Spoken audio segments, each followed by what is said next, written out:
Good evening, I'm Dennis Ward. Welcome to APTN National News. Treaty 8 First Nations were in Ottawa on Thursday morning to voice their opposition to a memorandum of understanding signed between Ottawa and Alberta. Part of the MOU is a proposed pipeline from that province to the west coast of British Columbia. The MOU was signed last month by Prime Minister Mark Carney and Alberta Premier Danielle Smith. The federal government has taken heat for not consulting coastal First Nations or the BC government before signing the MOU. The Treaty 8 chiefs say they were also not consulted. Terry Vilbroon is the acting chief of the Athabasca Chipewyan First Nation in northern Alberta. She says the community is staunchly opposed to any pipeline project for this and other reasons. No to increasing production of tar sands by 100 million barrels a day. No to increasing toxic tailings in our backyard. No to lifting the tanker ban on the West Coast. And no to Pathways carbon capture. And no to the MOU within Alberta. We stand in solidarity with the coastal First Nations, and Prime Minister Carney would have known this if he had bothered consulting us. Ontario's police watchdog has found no reasonable grounds to believe a Anishinaabe-Aski police service officer committed a criminal offense in connection with the death of a 40-year-old man in Deer Lake First Nation this past summer. Special Investigations Unit says the officer's gunfire was a reasonable force of self-defense. To the residents in Deer Lake First Nation, 580 kilometers northwest of Thunder Bay, to take the man into custody on the strength of 2 arrest warrants. According to the SIU, the man grabbed 2 knives and refused to drop them and kept going in and out of the home where women and children were present. The man, later identified to APTN News as Eric Nothing, eventually emerged from the home with 2 knives and his shirt on fire and ran towards a NAPS officer. The officer fired 5 shots. Nothing collapsed and was pronounced deceased at the nursing station. Nothing's death came nearly 1 year after his father, Bruce Frog, 57, was shot and killed by an Ontario provincial police officer in Anishinaabe Park in Kenora, Ontario on June 25th, 2024. And you can find more on this story on our website, aptnnews.ca. A recent federal court ruling is putting the federal government in the hot seat. The ruling states that Canada has a legally binding fiduciary duty to provide adequate on-reserve housing. At the forefront were 2 First Nations, one in northern Manitoba and the other in northern Ontario. With the details, here's T.R. Wheatley. In this downtown Winnipeg office, the Ansinu Ugamawan Grand Council speaks about a recent landmark federal ruling about on-reserve housing. They gathered evidence of moldy homes, frozen pipes, families in tents. St. Teresa Point Chief Raymond Flett, the main plaintiff in the class action, says his community and many others have faced generations of broken promises dating back to the treaties. Treaty leadership means fighting smart, fighting long, fighting together. On December 5th, Justice Paul Favel ruled that Canada owes a legally binding fiduciary duty to provide adequate on-reserve housing. Not to accept federal crisis response when Treaty 5 promised prevention. Not to settle for emergency measures when our elders deserve dignity. Not to watch another generation breathe black mold. Known as the National First Nations Housing Class Action Lawsuit, it had over 100 reserves opt in. In his decision, Favel said, homes on reserve are, quote, poorly constructed, unquote, and that many lack running water or sewage systems. Favel reviewed about 1,200 pages of evidence, including hearing from a dozen expert witnesses and a couple of dozen people who lived in the poorly constructed homes. Sandy Lake Chief Dolores Kakagamic was the co-plaintiff. This is a victory for all First Nations. The court has said that it's time we work together. We invite Canada to do the right thing. Prime Minister, quit fighting us on this and build with us. While this ruling is positive, the SIU Nation, more commonly known as the Island Lake region, is facing another crisis. Grand Chief Alex McDougall says the 4 isolated communities are facing a hepatitis A outbreak. Higher prevalence of Hep A in Garden Hill currently. I think we had 89 confirmed cases, a fatality, and we have a number of cases in all of the Island Lake communities going through the same numbers. Meanwhile, the federal government has 30 days to appeal the decision, something the SIU leadership say they've prepared for. However, if the feds don't appeal, the lawyers working this class action suit say they can start working on stage 2 by February, where they will determine Canada's breach of its duties on a First Nation by First Nation basis. TR Wheatley, APTN National News, Winnipeg. Thanks, TR. We'll have more on the housing ruling when our Truth in Politics panel joins us later in the show. Inuit organizations are disappointed in Canada's latest attempt to reissue fishing licenses to a non-Nunavut company owned by 7 Mi'kmaq First Nations. And as APTN's Justin Hardy tells us, the federal government first attempted this in 2021, but that decision was set aside. The Department of Fisheries and Oceans Canada is once again recommending to the minister that she reissue fishing licenses to FNC Quota as part of the purchase of Clearwater Foods. FNC Quota is owned by a coalition of 7 Mi'kmaq First Nations. In 2021, DFO proposed to reissue the licenses, which covers waters near Nunavut, to FNC Quota, and then Minister Bernadette Jordan signed off on the reissue. Nunavut Tungavik Incorporated and Qikiqtani Inuit Association challenged that decision. In 2024, a federal court judge ruled the ministry failed to meet the special considerations of Nunavut under the Nunavut Agreement, and that the decision was unreasonable. Canada was ordered to review its 2021 decision, but the licenses remain valid until a new decision is made.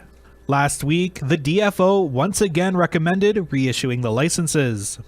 According to QIA President Ole Kakisuk, this leaves Inuit to wonder how Ottawa can claim to be implementing reconciliation while ensuring that the wealth from Inuit waters continues to flow south. Akisuk goes on to say, Inuit access to the commercial fishery still significantly trails the access enjoyed by southern jurisdictions. This has tangible impacts on Inuit and Nunavut's economy and undermines Canadian security in the Arctic. Nunavut MP Lori Idlout also raised the issue in the House of Commons. Nunavut's fishery is an underdeveloped economic engine, as QIA keeps saying. As a result of Liberal decisions, BC and Newfoundland hold more than 80% interest in their coastal fisheries, but Nunavut gets only half. Fisheries infrastructure like the deep sea force in Qikiqtaq is left unfinished.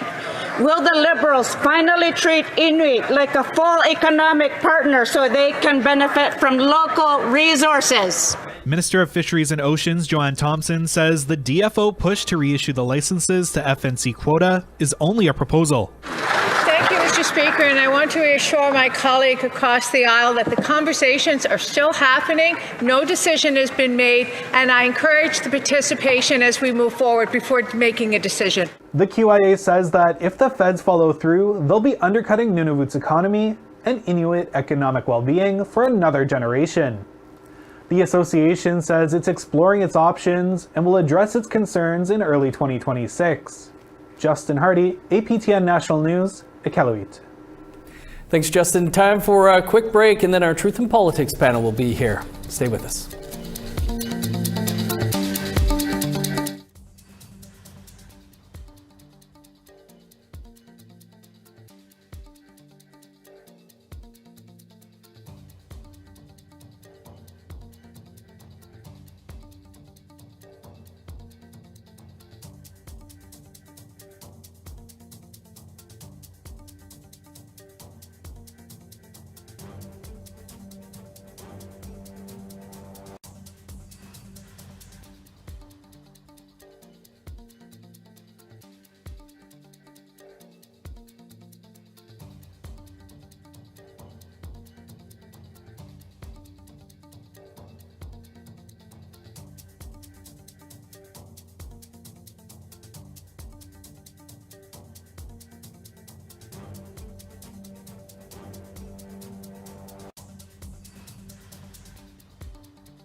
Welcome back. Efforts by not-for-profits to combat homelessness in Yellowknife are centering on the voices of those with lived experience. And as Charlotte Moore-Jacobs tells us, that by sharing their insights into systemic barriers, they are helping themselves with new training possibilities on the horizon. Not down anyway. From a distance, it may appear informal, country food and conversation. But these ladies' lived experiences of being homeless in Yellowknife will inform programs geared towards ending their housing insecurities. We have an advisory group of... Almost everyone here had permanent housing at one point, but systemic barriers to maintaining it got in the way. The price was too expensive, and not only that, like, having a spouse actually does help with the rent. My roommates, they didn't pay rent for so long, so I ended up going to rental court, and they said I owe $4 grand for rent. Yeah. Since then, I've been going in and out, home center, sobering center. I think like $22.50 a month for a 3-bedroom, 2.5-bathroom apartment, and our arrears, it was like under $10,000. I got that paid off. The city's most recent point-in-time count shows a significant rise in the unsheltered population. And then I just started partying, and addictions came into place. Yeah, addictions came into took over, and I just I was supposed to go to a rental board or whatever to see if I can keep my place, but I didn't go to that. From the 2024 homelessness count data, 74% of individuals experiencing homelessness report substance use issues, and 41% say they struggle with mental health. And challenges may not end when women do secure housing. And now I have an apartment, but doesn't feel like home. It's too scary because I'm not used to living like that. If a drug bust in Yellowknife, my freaking hallway's crazy. So what will come of these testimonies? That's where Elder Marie McGregor Pitawataquat comes in. She serves as the chair to the National Indigenous Women's Housing Network. This other little room here, this is the sleeping room. She shared her experience being homeless with APTN in 2018, when she was forced from her home in Whitefish River First Nation over a proposed commercial development. What brought me here was a project called Developing a Toolkit for Indigenous Women in Housing. And it's for Indigenous women to learn what is required in order to enter a trade, particularly housing, and what are the tools, what are the resources that we will need to have. I was thinking about it like that, because I know I have a land, but what you said about pre-trades, maybe they can just teach me how to just build a small box house, and then I'll start from there. The prospect of training piques their interest. Data in hand, the network will now look at partnerships in the north to see what type of housing Indigenous women need and want, with hopes of starting culturally rooted training and building programs. And when we can learn how to build our own homes again, we will need to know how to use the heating system, the energy system, the water system, how to take care of that home, because we've built it. And because we've built it, we have pride in ownership, and we have the responsibility, and we will be most willing to take care of our own homes again. Charlotte Moore-Jacobs, APTN National News, Yellowknife. As you heard earlier in the show, a landmark legal decision has affirmed that Canada owes a legally binding fiduciary duty to provide adequate on-reserve housing. The December 5th ruling by the Federal Court of Canada is being viewed as a huge victory for more than 100 First Nations across the country. For more on the ruling and its implications, we're joined by our weekly Truth and Politics panel. Nigon Sinclair is a columnist with the Winnipeg Free Press, and Jennifer Lewitz is the CEO of Pasqua Strategies. Jennifer, Nigon, after a month of illnesses and other travel issues, it's good to have the band back together again this week. Jen, we'll start with you. And two Northern First Nations, one in Manitoba, the other in Ontario, brought forward this legal action. The judge saying housing on reserve is, quote, poorly constructed. Well, what do you think this ruling might mean? Yeah, it's nice to be back. I apologize. I'm actually sitting on a Nation's gas station traveling today, but I think this court ruling is very important because it removes the things like housing and water from just being program deliveries that have been historically very underfunded and not handled appropriately to now there being legal rights and a court ruling essentially saying like this is what needs to happen. I think the federal government kind of needed this nudge because as we see, there are still failing promises. The housing crisis is still ongoing. The water crisis is still continuing. And that Auditor General's report tells us year after year that the government of Canada is just not doing enough to address these issues. So I think this is a positive step. Anigan, poorly constructed might be an understatement for many First Nations leaders, saying 1 in 4 homes in St. Teresa Point are uninhabitable, and over half of Sandy Lake's homes require major repairs. The court heard evidence of overcrowding, rampant mold, sewage issues, and unsafe electrical systems that have contributed to tragedies. Do you think this ruling could mean movement on the housing crisis on reserve? Well, let's hope so. The fact is that the Liberal government, the federal Liberal government under Paul Martin years ago, instituted the 2% cap. That 2% cap then created a larger and larger gap over a long period of time. We were already behind in terms of adequate housing in those days, way back in the 1990s. And it just extended from the government of John Chrétien, Finance Minister Paul Martin, all the way now going almost 30 years. And so what you've got is a chronic problem that was made into an emergency problem. And that's what this court ruling is all about. I'll add to Jen's comments and to say, absolutely, 100%, we need a recognized right for housing on First Nations. I'll add a little twist in this. This actually feeds into the Carney government agenda. The only area that they are interested in building on First Nations is really housing. And they're saying that they're going to make this large commitment to infrastructure across the country. And the only really involvement of First Nations will be some housing. Let's hope that the money reaches those emergency situations, which of course will not in any way deal with the already existing emergent situations at other First Nations that are already problems. But we have to deal with these emergency situations. People are dying. And they have to do this right now. Jen, you kind of touched on it. This ruling came on what First Nations leaders called a blockbuster day, as a second ruling on December 5th also confirmed that Canada has a legal obligation to provide safe drinking water to First Nations peoples living on reserve. That class action brought forward by Shamattawa First Nation in northern Manitoba and affects 50 nations across the country. Your thoughts on that ruling as well?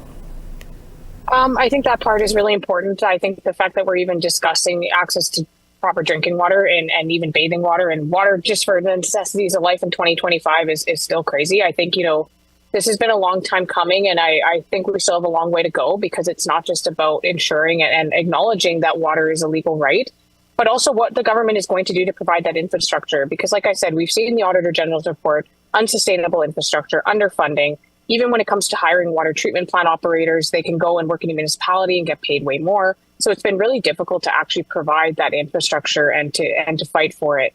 I think we're seeing some of these nations take advocacy on the building blocks of what makes a healthy community. Because it's not just about housing, it's actually about giving families a safe place to live so there's no overcrowding, which leads to illnesses and leads to other problems. The water issue also plays into, a healthy lifestyle and being able to live with, the rights that our people deserve. So I think this is all a step in the right direction. But then on the other side of things, when we talk about housing, there's also that little piece of responsibility that falls back on us as well, that making sure we're doing our due diligence of the companies we bring onto our communities to build these houses and to build any type of infrastructure. Are they trusted community partners? Are they going to provide infrastructure that's not going to fall apart? Are they going to, make sure that they're not doing work in the cheapest way? So there's that piece too, as we go into moving into this new direction of providing more housing on what we're doing when we bring people into community. And Egon, no doubt blockbuster historic victories here in the courts. But why do the Canadian courts need to reaffirm these basic human rights? The simple answer is that they've never had to, because there's no public pressure on the issue. These are all legal requirements. None of these issues, housing, water, even just basic roads, basic infrastructure, all of these things were supposed to be guaranteed, not just as a human, as a Canadian, but also under treaty.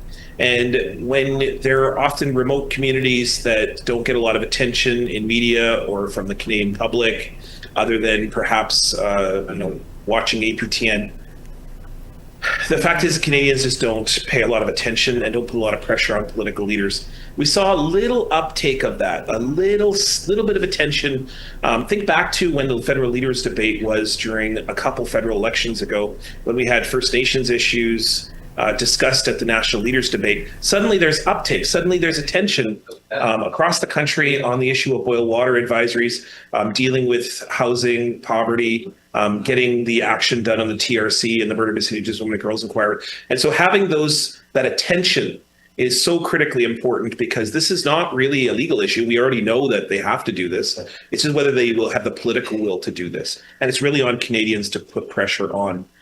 We put enough pressure on as First Nations people, and perhaps they're not listened to. We need our brothers and sisters across this country to step up and make their politicians pay attention too. Right. Well, we'll leave it there. We're going to put a wrap on the recent AFN Special Chiefs Assembly over on the podcast. Thanks to you both. Any question? Child welfare reform is on the agenda for tonight's episode of Nation to Nation. We'll bring you a preview after the break.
Welcome back. Time now for our photo of the day.